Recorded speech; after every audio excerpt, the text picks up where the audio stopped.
you know I do to make it through the times we had.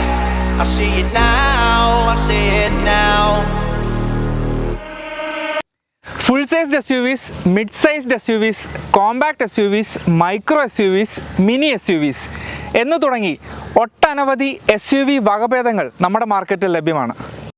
നമ്മൾ ഇന്ത്യക്കാർക്ക് SUVകളോടുള്ള ഭ്രമം വല്ലാണ്ടങ്ങ് കൂടിയപ്പോൾ പിറവിയെടുത്തതാണ് ഇവയിൽ പലതും. ഇന്ന് നമ്മോടൊപ്പം ഉള്ളത് ടാറ്റയുടെ ഏറ്റവും പുതിയ മൈക്രോ SUV ആയ പഞ്ചാണ്. ടാറ്റയുടെ SUV പോർട്ട്ഫോളിയോയിലെ നാലാമൻ. Maruti Suzuki Ignis, Mahindra KUV 100 എന്ന് തുടങ്ങിയ മൈക്രോ SUVകളെ ടാർഗറ്റ് ചെയ്തുകൊണ്ടാണ് ടാറ്റ പഞ്ചിനെ ലോഞ്ച് ചെയ്തിട്ടുള്ളത് എങ്കിലും വിലയിലും പ്രാക്ടിക്കാലിറ്റിയിലും കോമ്പാക്ട് SUVകളായ റെനോ കൈഗർ, നിസാൻ മാഗ്നൈറ്റ് എന്ന് തുടങ്ങിയ വാഹനങ്ങളെ കൂടി ലക്ഷ്യമിടുന്നുണ്ട് എന്ന് പറഞ്ഞാലും തെറ്റുണ്ടാവില്ല. തുടക്കത്തിൽ പറഞ്ഞ മിനി SUV ഏതാണെന്ന് ആലോചിക്കുന്നവരുടെ അറിവിലേക്ക് പറയുകയാണ്, മാരുതിയുടെ തന്നെ എസ്പ്രസോ ആണ്. അതെ, അതിനുമുണ്ട് ഒരു SUV ടാഗ്. പഞ്ച് എന്നുള്ളത് പേരിൽ മാത്രം ഒതുങ്ങുന്ന ഒരു കാര്യമാണോ എന്നുള്ളതും, അല്ലെങ്കിൽ പഞ്ചിന് ഒരു SUV ടാഗ് നൽകിയത് മറ്റൊരു പ്രഹസനമാണോ എന്ന് തുടങ്ങിയ കാര്യങ്ങൾ വളരെ വിശദമായി തന്നെ അറിയാം. എയോട്ട ചാനലിൻ്റെ പുതിയൊരു വീഡിയോയിലേക്ക് എല്ലാവർക്കും സ്വാഗതം. ഞാൻ റിസ്വാൻ. വീഡിയോയിലേക്ക് കടക്കുന്നതിന് മുന്നേ ഓർമ്മപ്പെടുത്തും, ഇനിയും എയോട്ട ചാനൽ സബ്സ്ക്രൈബ് ചെയ്തിട്ടില്ലെങ്കിൽ ദയവായി സബ്സ്ക്രൈബ് ചെയ്യുക. പുതിയ വീഡിയോസിൻ്റെ നോട്ടിഫിക്കേഷൻസ് ലഭിക്കുന്നതിന് വേണ്ടിയിട്ട് ബെൽ ഐക്കൺ പ്രസ് ചെയ്യാൻ മറക്കണ്ട. വീഡിയോ ഇഷ്ടമായാൽ ലൈക്ക് ചെയ്യുകയും ഷെയർ ചെയ്യുകയും ചെയ്യുക.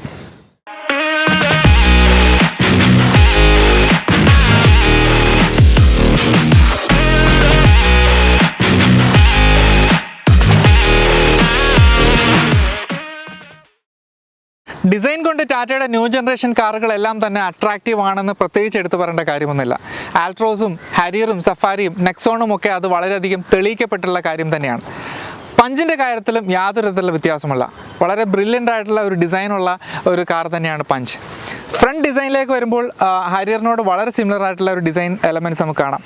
ടോപ്പ് പോർഷനിൽ വരുന്നത് ആ ഒരു DRLs ആണ്, LED DRLs ആണ് വരുന്നത്. ഹെഡ് ലാമ്പ് ക്ലസ്റ്റർ ഇവിടെ താഴെ ബമ്പറിലാണ് വരുന്നത്. ഹെഡ് ലാമ്പ് ക്ലസ്റ്റർ വരുന്നത് പ്രൊജക്ടർ ഹെഡ് ലാമ്പ്സ് ആണ്. LED പ്രൊജക്ടേഴ്സ് ഒന്നുമല്ല. LED നൽകാമായിരുന്നു ടാറ്റയ്ക്ക്. ഇപ്പോഴും എന്തോ LEDയോട് ഒരു വിമുഖത കാണിക്കുന്ന ബ്രാൻഡായി ടാറ്റ മാറിയിരിക്കുന്നുണ്ട്. പിന്നെ ഗ്രിൽ പറയുകയാണെങ്കിൽ തന്നെയും ടാറ്റയുടെ ഒരു ഹ്യൂമാനിറ്റി ലൈൻ, ആ ഒരു സ്മൈലിംഗ് ഫേസോടുള്ള ഗ്രിൽ തന്നെയാണ് കൊടുത്തിട്ടുള്ളത്. അതിൽ ലെഫ്റ്റ് സൈഡിലായിട്ട് ആ ഒരു ട്രൈആർക്ക് പാറ്റേണിൻ്റെ ഒരു സ്പേസ് ഒക്കെ കൊടുത്തിട്ട് അതിനുള്ളിലൊരു ഹോണൊക്കെ കൊടുത്തിട്ടുണ്ട്. സോ അത് ഒഴിവാക്കാമായിരുന്നു. ഒരു ഡിസൈൻ ഓക്കെയാണ്, പക്ഷേ ആ ഒരു ഹോണിൻ്റെ പ്ലേസ്മെൻറ്റ് ദൂരെ നിന്ന് കാഴ്ചകൾ അത്രത്തോളം സുഖപരമായിട്ടുള്ള ഒരു കാഴ്ചയല്ല അത്. ബമ്പറിൻ്റെ പോർഷൻ നോക്കുകയാണെങ്കിൽ തന്നെയും വലിയൊരു ഏരിയ പ്ലാസ്റ്റിക് ക്ലാഡിങ് കൊണ്ട് ഫില്ല് ചെയ്തിട്ടുള്ള രീതി തന്നെയാണ്. വലിയ എയർ ഡാം ഉണ്ട്. ട്രൈആർക്ക് പാറ്റേണിലുള്ള എയർ ഡാം ഡിസൈനും ഒക്കെ വളരെ അട്രാക്റ്റീവ് തന്നെയാണ്. ഫോഗ് ലാംപ്സ് വരുന്നത് കോർണറിങ് ഫംഗ്ഷനോട് കൂടിയിട്ടുള്ളതാണ്. ബോണറ്റ് ഡിസൈൻ കുറച്ചൊരു സ്കൾപ്റ്റഡ് ആണ്. ഒരു ചെറിയൊരു കോമ്പാക്ട് SUVക്ക് ഇണങ്ങുന്ന തരത്തിലുള്ള വളരെ സ്കൾപ്റ്റഡ് ആയിട്ടുള്ള ഒരു ബോണറ്റ് ഡിസൈൻ എന്ന് തന്നെ പറയാം. രണ്ട് DRLസിനെയും കണക്ട് ചെയ്തിട്ടുള്ള ആ ഒരു ക്രോം സ്ട്രിപ്പും പിയാനോ ബ്ലാക്ക് ഫിനിഷിലുള്ള ഗ്രില്ലും ഒക്കെ ചേർന്ന് ഓവറാൾ ഫ്രണ്ടിൽ നിന്നും വളരെ ഒരു യുണീക്ക് ആയിട്ടുള്ള അല്ലെങ്കിൽ ഒരു അട്രാക്റ്റീവ് ആയിട്ടുള്ള ലുക്ക് തന്നെയാണ് പഞ്ചിന് ലഭിക്കുന്നത്. സൈഡ് പ്രൊഫൈലിലേക്ക് വരുവാണെങ്കിൽ തന്നെ പഞ്ചിൻ്റെ ആ ഒരു ചുരുക്ക രൂപം വളരെ പ്രകടമാകുന്ന തരത്തിൽ തന്നെയാണ് ഡിസൈൻ ചെയ്തിട്ടുള്ളത്. എങ്കിലും ഒട്ടും ഒരു ഔട്ട് ഓഫ് പ്രൊപ്പോർഷൻ ആവാത്ത തരത്തിലുള്ള വളരെ ഇൻട്രസ്റ്റിംഗ് ആയിട്ടുള്ള ഡിസൈൻ ഹൈലൈറ്റ്സും ബോഡി പാനൽസ് ആവട്ടെ, ആ ഒരു താഴെ കൊടുത്തിരിക്കുന്ന പ്ലാസ്റ്റിക് ക്ലാഡിങ് ആവട്ടെ, എല്ലാം ഒരു മിനി SUVക്ക് അനുയോജ്യമായിട്ടുള്ള തരത്തിൽ തന്നെയാണ് ഡിസൈൻ ചെയ്തിട്ടുള്ളത്. ഒരു ക്യൂട്ട് ലുക്കിംഗ് കാർ എന്ന് തന്നെ പറയാം. റിയർ ഡോർ ഹാൻഡിൽസ് വരുന്നത് C പില്ലറിലാണ്, ആൾട്രോസിലൂടെ കണ്ട പോലെ. ഒരു റൂഫ് റെയിൽസ് ഒക്കെ നൽകിയിട്ടുണ്ട്. ഫങ്ഷണൽ അല്ല, ജസ്റ്റ് ഒരു ലുക്സിന് വേണ്ടിയിട്ട് മാത്രം നൽകിയിട്ടുള്ളതാണ്. ആൻറ്റിനാസ് വരുന്നത് ഷാർക്ക് ഫിൻ ടൈപ്പ് അല്ല, നോർമൽ ഏരിയൽ ടൈപ്പാണ് വരുന്നത്. ലെഫ്റ്റ് സൈഡിലെ ഡോർ ഹാൻഡിൽസിൽ റിക്വസ്റ്റ് സെൻസർ നൽകിയിട്ടില്ല. പവർ ഫോൾഡിങ്ങോട് കൂടിയിട്ടുള്ള സൈഡ് മിറേഴ്സ് ആണ് വരുന്നത്. ഒരു ബ്ലാക്ക് ഫിനിഷിലാണ്. ഇതൊരു ഡ്യുവൽ ടോൺ വേരിയൻ്റ് ആയിട്ട് ബ്ലാക്ക് ഫിനിഷിലാണ് വന്നിരിക്കുന്നത്. പാനൽസിൻ്റെ ഒക്കെ ഡിസൈൻ ആണെങ്കിൽ തന്നെയും എല്ലാം ഒരു ഭംഗിയോടുകൂടി തന്നെ വളരെ നീറ്റായിട്ട് തന്നെ എക്സിക്യൂട്ട് ചെയ്യുന്ന തരത്തിലാണ് വന്നിട്ടുള്ളത്. റിയർ ഡിസൈനിലേക്ക് വന്നാലും വളരെ അട്രാക്റ്റീവാണ്, വളരെ ക്യൂട്ട് ലുക്കിംഗ് ആയിട്ടുള്ള ഒരു റിയർ ഡിസൈനാണ്. അതിലൊരു മെയിൻ ഹൈലൈറ്റ് എന്ന് പറയുന്നത് ആ ഒരു ട്രൈആരോ ഡിസൈനിലുള്ള ഒരു ടൈൽ ലാമ്പ് ഡിസൈൻ തന്നെയാണ്. LED ടൈൽ ലാംപ്സ് ആണ്. അത് കത്തിക്കിടക്കുന്നതാണ്, പ്രത്യേകിച്ചും രാത്രിയൊക്കെ കത്തിക്കിടക്കുന്ന കാണാൻ വളരെ ഭംഗിയുള്ളതാണ്. ആ ഒരു ടെയിൽ ഗേറ്റ് ഡിസൈൻ ആണെങ്കിൽ തന്നെയും കുറച്ചൊന്ന് ഒരു പുറത്തേക്ക് തള്ളി നിൽക്കുന്ന രീതിയിൽ എവിടെയൊക്കെയോ ടിയാഗോയുടെ ഒരു ടെയിൽ ഗേറ്റ് ഡിസൈനോട് സിമിലാരിറ്റി തോന്നുന്ന തരത്തിലുള്ളൊരു ഡിസൈനാണ് വന്നിട്ടുള്ളത്. പഞ്ച് ബാഡ്ജിങ് ഒക്കെ വളരെ ബോൾഡായിട്ട് ഇവിടെ കൊടുത്തിട്ടുണ്ട്. റിയർ ക്യാമറയൊക്കെ ലോഗോയുടെ താഴെയായിട്ട് വളരെ നീറ്റായിട്ട് തന്നെ ഇൻറ്റഗ്രേറ്റ് ചെയ്തിട്ടുണ്ട്. ബമ്പർ പോർഷനിലേക്ക് വരുമ്പോൾ റിഫ്ലക്റ്റിൻ്റെ സൈഡിലായിട്ട് ഒരു ട്രയർ പാറ്റേൺ ഡിസൈൻ കാണാം. അതുപോലെ 2 പാർക്കിംഗ് സെൻസേഴ്സ് നൽകിയിട്ടുള്ളൂ. റിയർ ഫോഗ് ലാംപ്സ് ഒന്നും നൽകിയിട്ടില്ല. ബമ്പർ ഏരിയ നോക്കുകയാണെങ്കിൽ തന്നെയും ഒരു മേജർ പോർഷനും ബ്ലാക്ക് ക്ലാഡിംഗ് ആണ് ഒക്കുപ്പൈ ചെയ്തിട്ടുള്ളത്. ഒരു സ്കിഡ് പ്ലേറ്റ്സ് എന്ന് പറയാൻ മാത്രം ഭാഗത്തിനായിട്ടൊന്നുമില്ല. സ്പോയിലേഴ്സ് ആണെങ്കിൽ തന്നെയും ഒരു ഇൻറ്റഗ്രേറ്റഡ് ആയിട്ടുള്ള ഒരു റൂഫ് സ്പോയിലേഴ്സ് ആണ് വന്നിട്ടുള്ളത്. ടാറ്റയുടെ പല കാറുകളിലും കണ്ടുവരുന്ന തരത്തിലുള്ള ഈസ്റ്റർ എഗ്സ് ഇവിടെയും കൊടുത്തിട്ടുണ്ട് എന്നുള്ളതാണ്. ഇത്തവണ ഒരു റൈനോയുടെ പിക്ചറാണ് ഇവിടെ കൊടുത്തിട്ടുള്ളത്. ഓവറോൾ ഒരു മോഡേൺ ലുക്ക് നൽകുന്ന ഒരു റിയർ എൻഡ് ഡിസൈൻ തന്നെയാണ് പഞ്ചിലുള്ളത്. പഞ്ചിൻ്റെ ബൂട്ട് സ്പേസ് വരുന്നത് 366 ലിറ്റേഴ്സ് ആണ്. ഒരു പ്രാക്ടിക്കൽ ആയിട്ടുള്ള ബൂട്ട് കപ്പാസിറ്റി എന്ന് തന്നെ പറയണം. കാരണം ആൾട്രോസിനെക്കാളും കൂടുതലാണ്. അത് മാത്രമല്ല ടാറ്റയുടെ തന്നെ കോമ്പാക്ട് SUV ആയിട്ടുള്ള നെക്സോണിനെക്കാട്ടും കൂടുതലാണ് എന്നുള്ളതാണ്. ഈ ഒരു കപ്പാസിറ്റി നോക്കിയാൽ മനസ്സിലാവും. മറ്റുള്ള കോമ്പാക്ട് SUV സ്റ്റാൻഡേർഡിലേക്ക് വരുന്ന ഒരു കപ്പാസിറ്റി തന്നെയാണ്. വളരെ ഒരു വെൽ ഡിസൈൻഡ് ആയിട്ടുള്ള ബൂട്ട് തന്നെയാണ്. ലോഡിങ് ഹൈറ്റ് കുറച്ച് കൂടുതലാണ്. അതുകൊണ്ട് കുറച്ച് വെയിറ്റുള്ള സാധനങ്ങൾ എടുത്ത് വെക്കാനുള്ള ചെറിയൊരു ബുദ്ധിമുട്ട് അനുഭവപ്പെട്ടേക്കാം. അതർവൈസ് നല്ല സ്പേഷ്യസ് ആയിട്ടുള്ള ഒരു ബൂട്ട് തന്നെയാണ്. ഒരു പഞ്ചർ റിപ്പയർ കിറ്റൊക്കെ നൽകിയിട്ടുണ്ട്. ഒരു പക്ഷേ കുറച്ചൊരു മൈൽഡ് ഓഫ് റോഡൊക്കെ പോകുന്നവർക്ക് എന്തെങ്കിലും അത്യാവശ്യ ഘട്ടത്തിൽ ഉപയോഗിക്കാൻ പാകത്തിലുള്ള ഒരു ഫീച്ചർ അഡീഷൻ എന്ന് തന്നെ പറയാം.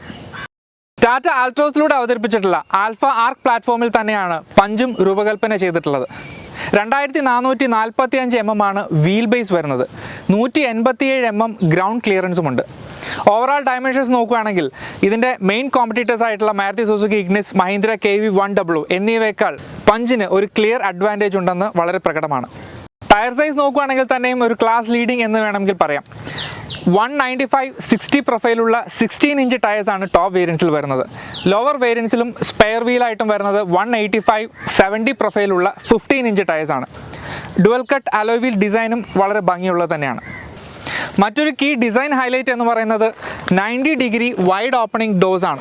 നമ്മൾ ആൾട്രോസിലൂടെ ഈ ഒരു ഡിസൈൻ ഹൈലൈറ്റ് ആൾറെഡി കണ്ടതാണ്. അത് പഞ്ചിലും നൽകിയിട്ടുണ്ട് എന്നുള്ളതാണ്. ഇത്രത്തോളം വൈഡ് ആയിട്ടുള്ള ഒരു ആക്സസിബിലിറ്റിയും അല്ലെങ്കിൽ ഉയർന്ന ഒരു ഗ്രൗണ്ട് ക്ലിയറൻസും ഒക്കെ കൊണ്ട് തന്നെ വാഹനത്തിലേക്ക് കയറാനും ഇറങ്ങാനും ഒക്കെ വളരെ ഈസിയാണ്, എസ്പെഷ്യലി പ്രായമുള്ളവർക്ക്.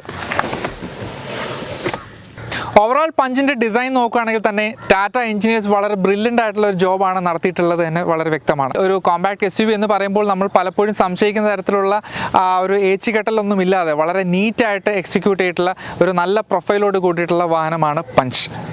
ഇൻട്രസ്റ്റിംഗ് ആയിട്ടുള്ള മറ്റൊരു കാര്യം എന്താണെന്ന് വെച്ചാൽ 370 mm വാട്ടർ വെയ്ഡിങ് കപ്പാസിറ്റിയുള്ള വാഹനമാണ് പഞ്ച്. അതുമാത്രമല്ല approach angle, departure angle, ramp over angle എന്നിവ മറ്റു വാഹനങ്ങളെ അപേക്ഷിച്ച് കൂടുതലുമാണ്. ഇതൊക്കെ ടാറ്റ മെൻഷൻ ചെയ്യുന്നു എന്ന് പറയുമ്പോൾ തന്നെ അതിൻ്റെ ഒരു പൊട്ടൻഷ്യലും അല്ലെങ്കിൽ ഒരു ക്യാപ്പബിലിറ്റിയൊക്കെ എടുത്തു കാണിക്കുക എന്ന ഉദ്ദേശത്തോടു കൂടി തന്നെയാണ്. ഇൻറ്റീരിയർ ഡിസൈനെ കുറിച്ച് പറയുമ്പോൾ ശരിക്കും ഒരു അട്രാക്റ്റീവ് ആയിട്ടുള്ള ഒരു ഡിസൈനാണ്. ഓവറോൾ ലേഔട്ടൊക്കെ നോക്കുകയാണെങ്കിൽ തന്നെയും ഒരു യൂത്ത്ഫുൾ ക്യാരക്ടറുള്ള അല്ലെങ്കിൽ ഒരു യങ് ഓഡിയൻസിനെ വളരെയധികം ഇംപ്രസ് ചെയ്യുന്ന തരത്തിലുള്ള ഒരു ഡിസൈൻ തന്നെയാണ്. ഒരു ബ്ലാക്ക് വൈറ്റ് കോമ്പിനേഷനിലാണ് ഡിസൈൻ വന്നിട്ടുള്ളത്. വൈറ്റ് അത്രത്തോളം നമ്മുടെ ഒരു യൂസേജിന് പ്രാക്ടിക്കൽ അല്ല, പെട്ടെന്ന് അഴുക്ക് പിടിക്കാനുള്ള സാഹചര്യങ്ങളൊക്കെ ഉണ്ട്. എങ്കിലും ആ ഒരു പാനലിംഗ് വന്നിരിക്കുന്നതും അതിൽ ഒരു കട്ട്സ് ആൻഡ് ക്രീസസ് കൊടുത്തിരിക്കുന്നതൊക്കെ ഇൻട്രസ്റ്റിംഗ് ആണ്. ഈ വൈറ്റ് പോർഷനിൽ സൂക്ഷിച്ച് നോക്കിയാൽ മനസ്സിലാവും ആ ഒരു ട്രയാരോ ഡിസൈൻ ടാറ്റയുടെ നമ്മൾ എക്സ്റ്റീരിയർ കണ്ട പോലത്തുള്ള ഒരു പാറ്റേൺ കൊടുത്തിട്ടുണ്ട്. മുകളിലുള്ള പ്ലാസ്റ്റിക്സ് ആണെങ്കിൽ തന്നെ താഴത്തെ പ്ലാസ്റ്റിക്സ് ആണെങ്കിൽ എല്ലാം കൺസിസ്റ്റൻ്റ് ആണ്. ഒരു ഡിഫറൻസ് ഇൻ ക്വാളിറ്റി അധികം ഫീൽ ചെയ്യില്ല. ഹാർഡ് പ്ലാസ്റ്റിക് ആണെങ്കിൽ തന്നെയും ഒരു നല്ല ക്വാളിറ്റിയിലുള്ള പ്ലാസ്റ്റിക് തന്നെയാണ്. ആൾട്രോസിലൂടെയൊക്കെ നമ്മൾ കണ്ട് ശീലിച്ചിട്ടുള്ള അതേ ഒരു എലമെൻറ്റ്സ് അല്ലെങ്കിൽ മെറ്റീരിയൽ ക്വാളിറ്റിയൊക്കെ തന്നെ നമുക്ക് പഞ്ചിലൂടെ ലഭിക്കുന്നുണ്ട്. AC വെൻസിന് ചുറ്റുമായിട്ടുള്ള ഒരു ബ്രഷ്ഡ് സിൽവർ ഫിനിഷൊക്കെ നൽകിയിട്ടുണ്ട്.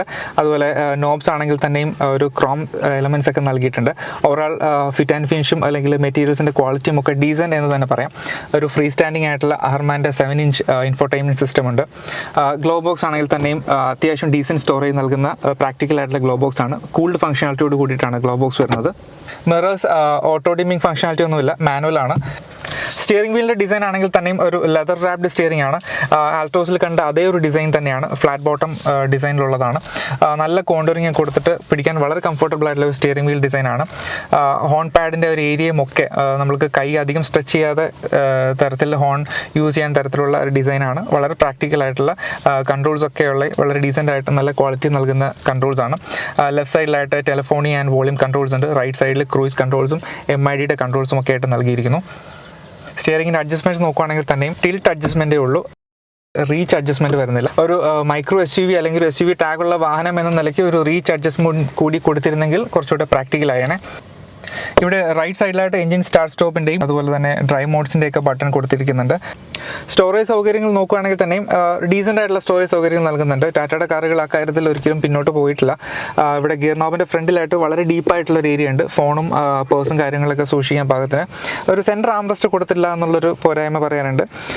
അതിന് പകരം ഹാൻഡ് ബ്രേക്കിൻ്റെ സൈഡിലായിട്ട് ചെറിയ 2 കപ്പ് ഹോൾഡേഴ്സും ഇവിടെയും ചെറിയൊരു സ്റ്റോറേജ് സ്പേസ് ഒക്കെ നൽകിയിട്ടുണ്ട്. ഇവിടെ ഒരു USB പോർട്ട് കാണാം, ഒരു പവർ സോക്കറ്റുമുണ്ട്. ഗിയർ നോബ് ആണെങ്കിൽ തന്നെയും ഒരു ലെതർ ഫിനിഷോട് കൂടിയിട്ടുള്ള ഒരു റാപ്പോട് കൂടിയിട്ടുള്ളതാണ്. ഡോർ പാഡ്സും ആ ഒരു ബ്ലാക്ക് വൈറ്റ് കോമ്പിനേഷനിലാണ് നൽകിയിട്ടുള്ളത്. സ്റ്റോറേജ് സൗകര്യം നോക്കുകയാണെങ്കിലും ഒരു ബോട്ടിൽ ഹോൾഡേഴ്സ് ഉണ്ട്.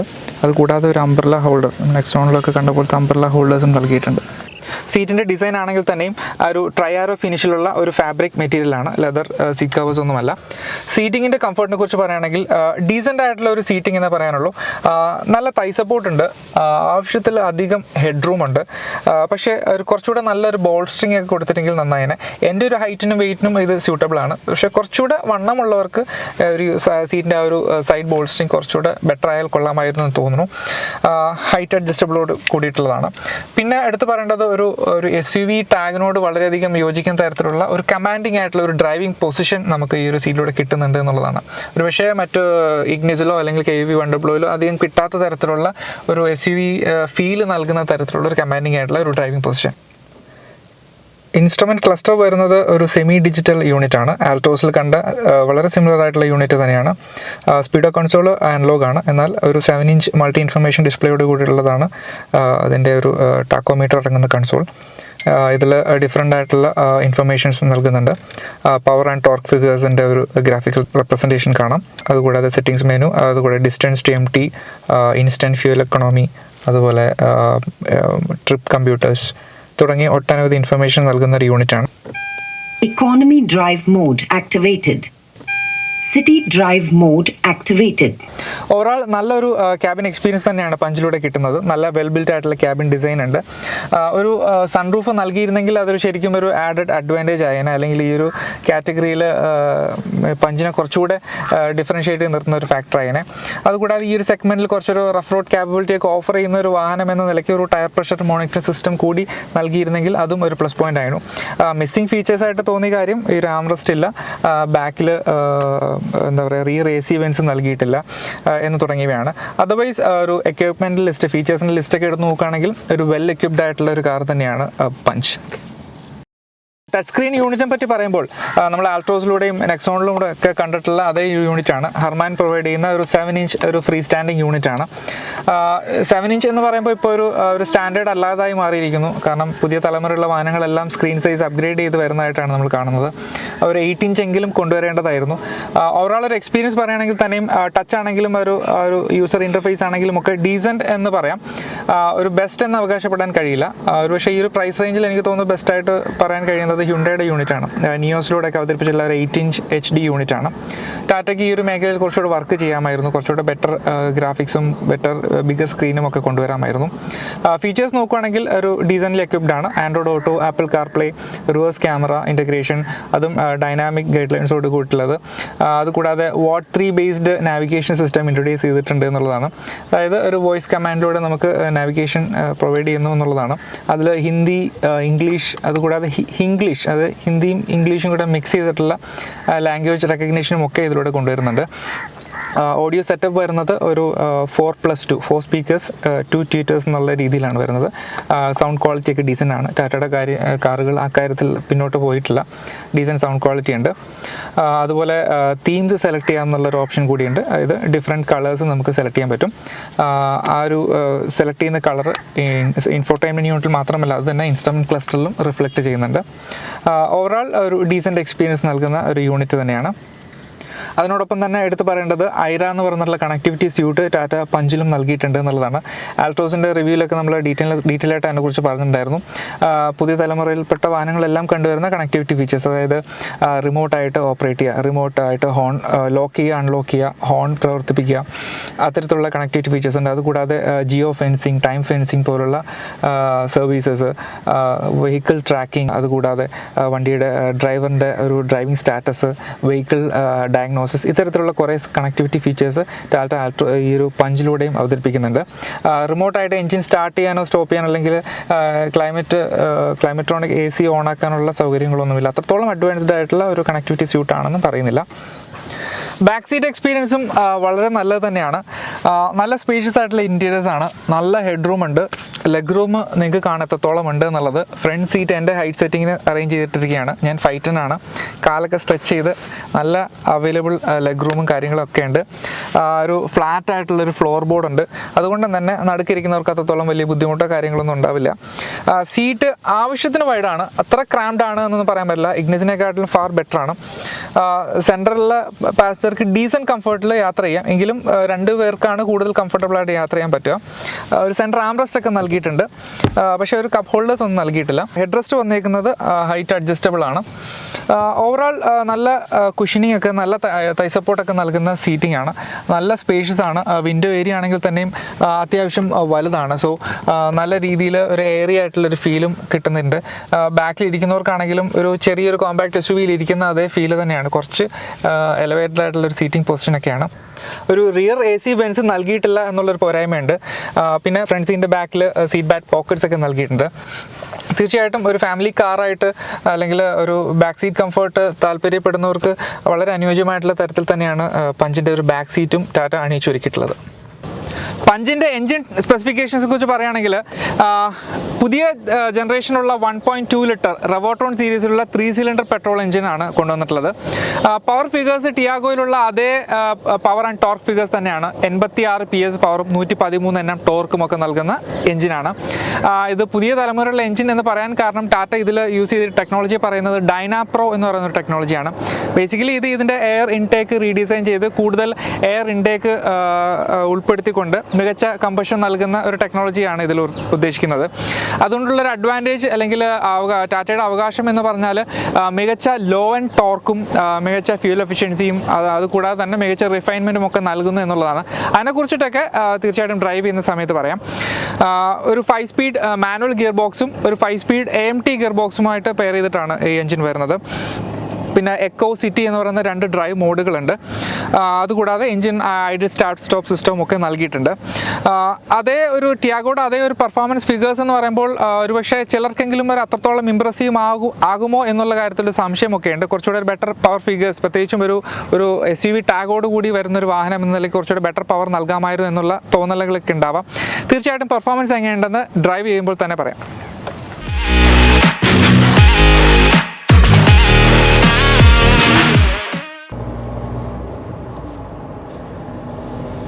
$86 PS പവറും 113 Nm ടോർക്കും അത്രത്തോളം ഒരു എക്സൈറ്റിംഗ് ആയിട്ടുള്ള ഫിഗേഴ്സ് ആണ് എന്ന് പറയാൻ കഴിയില്ല അല്ലേ? പക്ഷേ പഞ്ച് ടാർഗറ്റ് ചെയ്യുന്ന ഒരു സെഗ്മെൻറ്റ് അല്ലെങ്കിൽ ആ ഒരു ടാർഗറ്റ് ചെയ്യുന്ന ഒരു പ്രൈസ് റേഞ്ച് നോക്കുവാണെങ്കിൽ ഒരു മോശം ഫിഗേഴ്സ് ആണെന്നൊന്നും പറയാൻ പറ്റില്ല. കാരണം ഈ ഒരു മെയിൻ കോമ്പറ്റീറ്റേഴ്സ് ആയിട്ടുള്ള ഇഗ്നിസിലും മഹീന്ദ്രയുടെ KUV 100ലും ഒക്കെ സിമിലർ പവർ ഫിഗേഴ്സ് തന്നെയാണ് വാഹനങ്ങൾ നൽകുന്നത്. ടാറ്റ ഇതിലൂടെ അവകാശപ്പെടുന്ന ന്യൂ ജെൻ റിവേർട്രോൺ 1.2 റിവേർട്രോൺ സീരീസിലെ നോർമലി ആസ്പിറേറ്റഡ് പെട്രോൾ എഞ്ചിനാണ്. ഇതിൽ ഡൈനാപ്രോ എന്ന് പറയുന്ന ടെക്നോളജി കൊണ്ടുവന്നിട്ടുണ്ട്. അത് എയർ ഇൻടേക്കിലുള്ള റീഡിസൈൻ ചെയ്തിട്ടുള്ള ഡിഫറൻസ് മൂലം കൂടുതൽ എഫിഷ്യൻ്റ് ആയിട്ടുള്ള കമ്പഷൻ നടക്കും, better law and power delivery ഒക്കെ കിട്ടും എന്നുള്ള അവകാശങ്ങളുണ്ട്.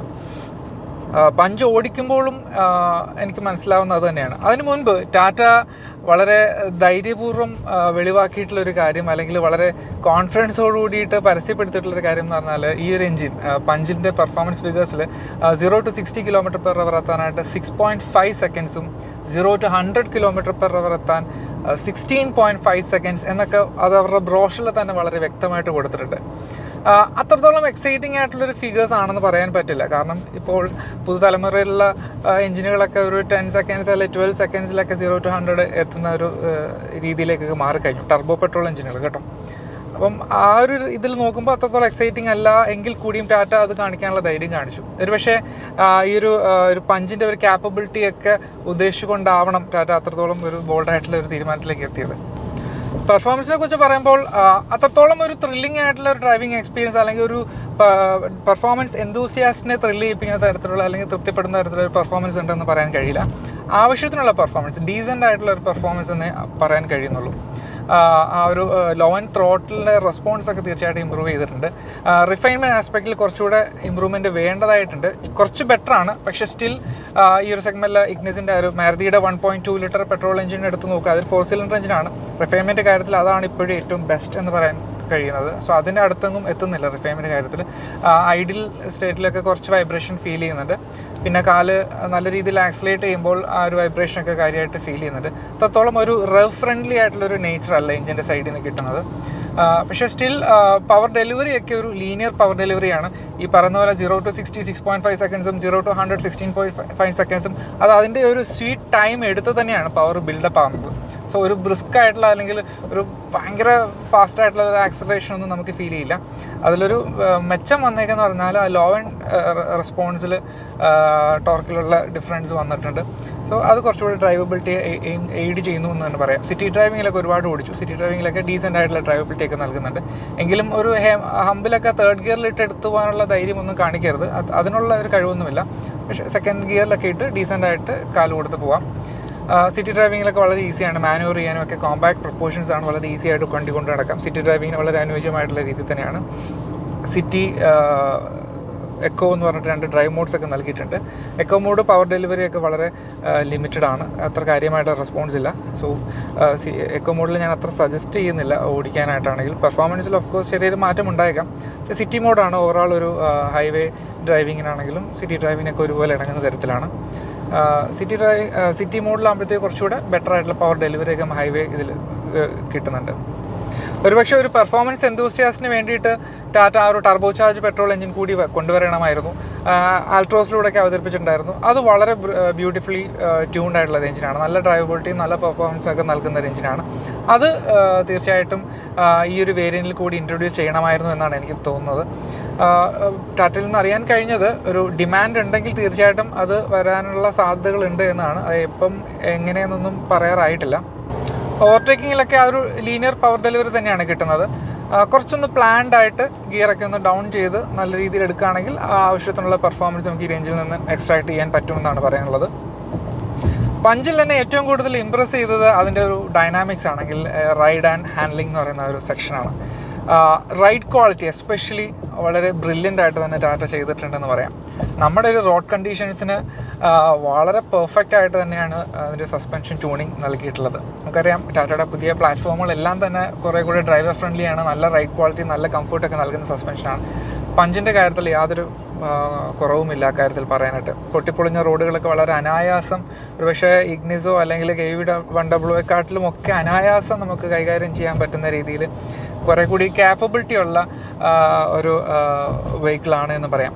പഞ്ചിൻ്റെ പ്രൊമോഷണൽ വീഡിയോസ് കണ്ടിട്ടുള്ളവർക്കറിയാം, അവർ കുറേ കൂടെ ഓഫ് റോഡ് വീഡിയോസൊക്കെ വളരെ സജീവമായിട്ട് അവർ എന്താ പറയുക പബ്ലിഷ് ചെയ്യുന്നുണ്ട് പഞ്ചിൻ്റെ ഒരു ക്യാപ്പബിലിറ്റീസ് കാണിക്കാനായിട്ട്. അത്രത്തോളം ഒരു ഫ്രണ്ട് വീൽ ഡ്രൈവ് കാർ എന്ന നിലയ്ക്ക് അത്രത്തോളം ഒരു ഹാർഡ് കോർ ഓഫ് റോഡിങ്ങിനൊന്നും ഒരിക്കലും സാധ്യമല്ല. പക്ഷേ സ്റ്റിൽ ഈ ഒരു പ്രൈസ് റേഞ്ചിൽ ഈ ഒരു സെഗ്മെൻറ്റിൽ വെച്ചിട്ട് ഏറ്റവും ഓഫ് റോഡ് അല്ലെങ്കിൽ ഒരു മൈൽഡ് ട്രക്കിങ്ങിനൊക്കെ മൈൽഡ് ഓഫ് റോഡിനൊക്കെ അനുയോജ്യമായിട്ടുള്ള വണ്ടി ഏതാണെന്ന് വെച്ചാൽ ഒരു പക്ഷേ പഞ്ചാണെന്ന് തന്നെ പറയാം. പിന്നെ AMT വേരിയൻ്റെ കൂടെ ഒരു ട്രാക്ഷൻ പ്രോ എന്ന് പറഞ്ഞിട്ടൊരു മോഡ് വരുന്നുണ്ട്. അതൊന്നുമല്ല, ഏതെങ്കിലും ഒരു ടയറിന് വീലിന് ട്രാക്ഷൻ കുറയുന്ന സാഹചര്യത്തിൽ അല്ലെങ്കിൽ ചെടിയിൽ പൊതിഞ്ഞു പോകുന്ന സാഹചര്യത്തിലൊക്കെ കുറേ കൂടി ട്രാക്ഷൻ നൽകി എടുത്തു പോകാൻ അല്ലെങ്കിൽ ആ ഒരു ഓഫ് റോഡിന് മൈൽഡ് ഓഫ് റോഡിനൊക്കെ സഹായിക്കുന്ന രീതിയിലുള്ള ഒരു ഓപ്ഷനാണ്. മാനുവൽ വേരിയൻ്റ് അത് വരുന്നില്ല. സോ അത്തരത്തിൽ ഒരുപക്ഷെ ഈ ഒരു സെഗ്മെൻറ്റിൽ ഏറ്റവും ആ ഒരു അല്ലെങ്കിൽ ഒരു മൈൽഡ് ഓഫ് റോഡിങ്ങിനൊക്കെ ഏറ്റവും കാപ്പബിലിറ്റി ഉള്ള, കൂടാതെ ഈ ഒരു ഉയർന്ന ഗ്രൗണ്ട് ക്ലിയറൻസ് നൽകുന്ന ഒരു പ്രാക്ടിക്കാലിറ്റി ഒക്കെ കൊണ്ട് തന്നെ അത്യാവശ്യം അത്തരത്തിലുള്ള ഒരു യൂസേജിന് വളരെ പ്രാക്ടിക്കലായിട്ടുള്ളൊരു വാഹനം തന്നെയാണ്. റൈഡ് ക്വാളിറ്റിയിൽ ചെറിയൊരു ഫേംനെസ് ഫീൽ ചെയ്യും, പക്ഷേ അത് കുറച്ച് സ്പീഡ് എടുത്ത് ഇതുപോലുള്ള റഫായിട്ടുള്ള റോഡിലൂടെ പോകുമ്പോൾ അതൊരു വലിയ ഗുണകരമായി തീരുകയും ചെയ്യുന്നുണ്ട്. അത്രത്തോളം നല്ലൊരു റൈഡ് ക്വാളിറ്റി ഒക്കെ ഫീൽ ചെയ്യുന്നുണ്ട്. പിന്നെ സ്റ്റെബിലിറ്റി ആണെങ്കിൽ വളരെ മികച്ചത് തന്നെയാണ്. ഹാൻഡ്ലിങ്ങിൻ്റെ കാര്യത്തിൽ പറയുകയാണെങ്കിൽ ഒരു നല്ല ഫൺ ടു ഡ്രൈവ് കാറാണ്. ഒരു പക്ക ഡ്രൈവേഴ്സ് ചോയ്സ് ഒന്നും പറയാൻ പറ്റില്ല. സ്റ്റിയറിങ്ങിൻ്റെ ഫീഡ്ബാക്ക് ആണെങ്കിലും ഒക്കെ ഡീസൻ്റ് ആണ്. ഒരു നല്ല വെയിറ്റ് ഒക്കെ ഫീൽ ചെയ്യുന്ന തരത്തിലുള്ള സ്റ്റിയറിംഗ് സിസ്റ്റം തന്നെയാണ്. ഒരു സിറ്റി ലിമിറ്റ്സിലൊക്കെ അത്യാവശ്യം ലൈറ്റാണ്. എന്നാൽ ഹൈവേയിലേക്ക് കയറുമ്പോൾ ഡീസൻ്റ് ആയിട്ടുള്ള ഫീഡ്ബാക്കും ഒക്കെ നൽകുന്നുണ്ട്. ഓവറോൾ കോർണറിങ്ങിലൊക്കെ ആണെങ്കിൽ കാര്യമായിട്ടുള്ള ബോഡി റോളൊന്നും ഫീൽ ചെയ്യുന്നില്ല. അത്ര ഹൈറ്റുള്ളൊരു വണ്ടിയാണെങ്കിൽ കൂടി കാര്യമായിട്ടുള്ള ബോഡി റോളില്ല. എന്നാലും നല്ല സ്റ്റെബിലിറ്റിയൊക്കെ നൽകുന്ന ഹൈ സ്പീഡ് ക്രൂയിസിങ്ങിനൊക്കെ നല്ല ഇണങ്ങുന്ന തരത്തിലുള്ളൊരു പ്ലാറ്റ്ഫോമാണ്. ബ്രേക്കിങ്ങും ഡീസൻ്റ് ആണ്, നല്ല ബൈറ്റൊക്കെ ഫീൽ ചെയ്യുന്നുണ്ട്. ഫ്രണ്ടിൽ ഡിസ്ക്, ബാക്കിൽ ഡ്രം എന്നുള്ള രീതിയിലുള്ള സെറ്റപ്പ് തന്നെയാണ്. ഇതിലൂടെ ടാറ്റ ഇൻട്രൊഡ്യൂസ് ചെയ്തിട്ടുള്ള മറ്റൊരു ഫീച്ചർ എന്ന് പറഞ്ഞാൽ ബ്രേക്ക് സ്വേ കൺട്രോൾ എന്നാണ്. അതായത് ABS പോലെ തന്നെ പ്രവർത്തിക്കുന്ന, അല്ലെങ്കിൽ ഒരു ഹാർഡ് ബ്രേക്കിങ്ങിൻ്റെ അവസ്ഥയിലൊക്കെ വാഹനം തെന്നി മാറാതിരിക്കാൻ വേണ്ടിയിട്ട് അതിനെ അസിസ്റ്റ് ചെയ്യുന്ന ഒരു ബ്രേക്കിംഗ് ഫീച്ചറാണ്. സോ അത്തരത്തിൽ കുറച്ച് ഇൻട്രസ്റ്റിംഗ് ആയിട്ടുള്ള ഒരു റഫ് യൂസേജ്, അല്ലെങ്കിൽ ഒരു റഫ് റോഡ് ഫ്രണ്ട്ലി ആയിട്ടുള്ള, അല്ലെങ്കിൽ ഒരു എന്താ പറയുക, സേഫ്റ്റി ആസ്പെക്റ്റിലൊക്കെ കുറച്ചുകൂടെ ബെറ്റർ ആയിട്ടുള്ള ഫീച്ചേഴ്സ് ടാറ്റ പഞ്ചിലൂടെ കൊണ്ടുവന്നിട്ടുണ്ട് എന്നുള്ളതും എടുത്തു പറയേണ്ട, അല്ലെങ്കിൽ അപ്രീഷിയേറ്റ് ചെയ്യേണ്ട ഒരു കാര്യം തന്നെയാണ്. പഞ്ചിൻ്റെ RI സർട്ടിഫൈഡ് ഫ്യൂൽ എഫിഷ്യൻസി ഒന്നും റിവീൽ ചെയ്തിട്ടില്ല. ടിയാഗോയുടെ അതേ എഞ്ചിൻ ആയതുകൊണ്ട് തന്നെ ടിയാഗോയിൽ ഇതിൻ്റെ മാനുവൽ വേരിയൻറ്റ് 20 km/L ആണ് മൈലേജ് നൽകുന്നത്. Automatic variant AMT വേരിയൻറ്റിന് 90 km/L. So അതിനോട് അടുത്തിട്ടുള്ള ഒരു ഫ്യൂൽ എഫിഷ്യൻസി ഫിഗേഴ്സ് ഇതിലും പ്രതീക്ഷിക്കാം. 4 വേരിയൻസ് അല്ലെങ്കിൽ പേഴ്സണാസ്, ടാറ്റ അങ്ങനെയാണ് വിളിക്കാൻ ആഗ്രഹിക്കുന്നത്, പഞ്ചിൽ ലഭ്യമാണ്. പ്യുവർ, അഡ്വഞ്ചർ, അക്കംപ്ലിഷ്ഡ്, ക്രിയേറ്റീവ് എന്നിങ്ങനെ 4 വേരിയൻറ്റുകളായിട്ടാണ് വരുന്നത്. അതുകൂടാതെ കസ്റ്റമൈസേഷൻ ഓപ്ഷൻസ് ഒക്കെ നൽകിയിട്ടുണ്ട്. റിതം, ഡാസിൽ, ഐറ പാക്ക് ഇത്തരത്തിലുള്ള കസ്റ്റമൈസേഷൻ ഓപ്ഷൻസ് ഉണ്ട് ഓരോ വേരിയൻ്റ് അനുസരിച്ചിട്ടായിട്ട്. ഈ ഒരു ഐറ പാക്കിൻ്റെ ക്രിയേറ്റീവ് എന്ന് പറഞ്ഞ ടോപ്പ് വേരിയൻ്റ് ഭാഗമായിട്ടാണ് വരുന്നത്. അപ്പോൾ അതിലൂടെയാണ് ആ ഒരു കണക്ടിവിറ്റി സ്യൂട്ടൊക്കെ കിട്ടുന്നത്. അതുകൂടാതെ ഡുവൽ ടോൺ പെയിൻറ്റ് സ്കീംസ് ഉൾപ്പെടെ 7 കളർ വേരിയൻസിലൂടെയും പഞ്ച് ലഭ്യമാണ്. സോ ഓവറോൾ ഒരു വെൽ ബിൽറ്റ് കോമ്പാക്ട് SUV തന്നെയാണ് പഞ്ച്. ഒരു മിനി SUVയുടെ ലുക്സ് ഉണ്ട്. എന്താ പറയുക, ഒരു ഓഫ് റോഡ് ക്യാപ്പബിലിറ്റീസ് ആണെങ്കിൽ തന്നെയും അതിന് പറ്റുന്ന രീതിയിൽ കൊടുക്കുന്നുണ്ട്. സോ ഒരു SUV ടാഗ് കൊടുത്തത് തീരെ മോശമായി, അല്ലെങ്കിൽ അതിനോട് ജസ്റ്റിഫൈ ചെയ്യുന്ന തരത്തിലുള്ള പെർഫോമൻസ് ഒക്കെ ടാറ്റയുടെ പഞ്ചിൽ നിന്ന് ലഭിക്കുന്നുണ്ട്. ഒരു പക്ഷേ പെർഫോമൻസ് ആസ്പെക്റ്റിൽ കുറച്ചുകൂടെ ബെറ്റർ ആയിട്ടുള്ള ഒരു എഞ്ചിൻ കൊണ്ടുവന്നിരുന്നെങ്കിൽ കൊള്ളാമായിരുന്നു എന്ന് ആഗ്രഹിച്ചു പോകുന്നു. അതർവൈസ് വളരെ ഫീച്ചർ റിച്ച് ആയിട്ടുള്ള ഒരു ക്യാബിൻ ഉണ്ട്. വളരെ വെൽ ബിൽറ്റ് ആയിട്ടുള്ള ഇൻറ്റീരിയേഴ്സ് ഉണ്ട്. നല്ല സ്പേഷ്യസ് ആയിട്ടുള്ള ഇൻറ്റീരിയേഴ്സ് ആണ്. അതുകൂടാതെ നല്ല ടഫ് ബിൽഡ് ക്വാളിറ്റി. ടാറ്റയുടെ സേഫ്റ്റിയെ കുറിച്ച് പിന്നെ എടുത്ത് പറയേണ്ട കാര്യമില്ല. അത്തരത്തിലൊരു ഫാമിലി കാർ എന്ന നിലയ്ക്ക് വളരെ അട്രാക്റ്റീവ് ആയിട്ടുള്ള പ്രൈസ് റേഞ്ചിലും പഞ്ച് വരുമെന്ന് പ്രതീക്ഷിക്കാം. സോ ഓവറോൾ അത്തരത്തിൽ ഒരു നല്ല പാക്കേജ് ആയിട്ടാണ് പഞ്ച് ഇപ്പോൾ വന്നിരിക്കുന്നത്.